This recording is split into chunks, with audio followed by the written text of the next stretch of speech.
May I ask you, what is the main, what do they talk even in the media, and how do they talk even to the population of Israel, Israeli people? Çfarë thuhet në popullsinë izraelite po në media? Yeah, what is the main goal that the government needs now? To kill the Hamas or to get the hostages?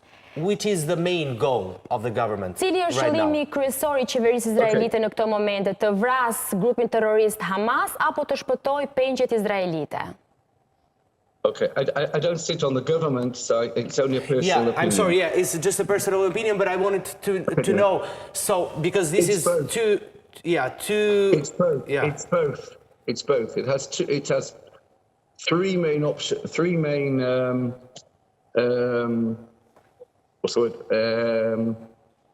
aims of the war. Number one, and it's very difficult at different times to know which one is the most important. So I think they're all equal. Number one is to bring back the hostages. Kryesorja, në luftë gjithë janë të barabarta, thotë, por kryesorja është për të kthyer pas pengjet izraelite. And at the moment we are only bringing back bodies. Dhe aktualisht jemi duke sjell vetëm trupa të vdekur. Number two is to defeat the Hamas. Së dyti është të mposhtim Hamasin. Ne duhet të mposhtim Hamasin. And in defeating the Hamas, it should help to bring a safe border, a safe southern border, back to Israel. Dhe duke mundur grupin e Hamasit, atëherë do arrim të kemi një lloj sigurie për kufirin edhe për gjithë vendin. And number three is the day after, which everybody is asking Israel, what are you going to do the day after? Well, I want to say I think that is a problem of the whole world, to help Israel to find a solution what to do the day after. But when we are being constantly attacked... Dhe e treta është pyetja që I bëhet Izraelit, çfarë do ndodh nesër, po më pas çfarë do ndodh. Dhe unë mendoj që bota në fakt duhet ta ndihmojë Izraelin për t'i dhënë këtë përgjigje, por gjithashtu duhet të ndihmojë dhe Izraelin në aspektin e luftës, sepse Izraeli po sulmohet çdo ditë. I mean, do you know that there was an attack 2 days ago from Tulkarm, which is a few kilometers away from Netanya where we are? Do you know there was an attack? A e dini që kishte një sulm përpara 2 ditësh në një zonë afër? A e dini që kishte një sulm të tillë? A e dini që ekzistonte ky sulmi? And what happened? Israel is fighting the war of the West. It's attacked on 3 fronts and 4 if you include Iran. In the north, in the east and in the south. Izraeli po sulmohet nga të tre anët, në veri, në lindje dhe në jug.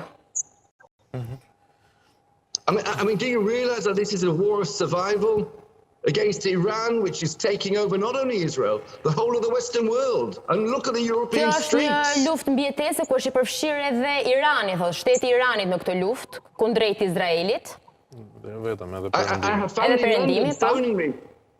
Sorry? I have family in London phoning me. Should we come to Israel now? Look at the streets in London. They don't feel safe. Jewish people don't feel safe.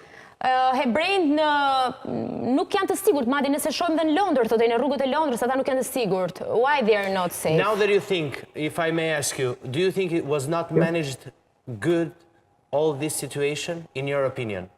Tani që e mendon. Well, was it...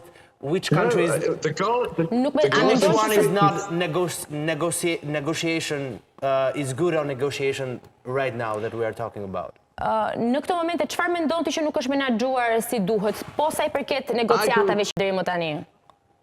I grew up in the United Kingdom and I remember the days when the British government couldn't talk to the IRA. Unë jam rritur në Mbretërinë e Bashkuar. Negotiations are made between peace-loving countries. Yeah, it's very, very difficult, if almost impossible, to negotiate with terrorist organizations because you cannot believe a word they're going to say. Negociatat thotë Davidi duhet bërë nëpërmjet nga partnerët të cilët janë për paqe, për të sjellë paqe dhe jo nga organizata terroriste. But which are these terrorist organizations which would like to negotiate? Because Flori, my colleague, was asking about the countries which would like to negotiate and to solve this situation, you and have international organizations too.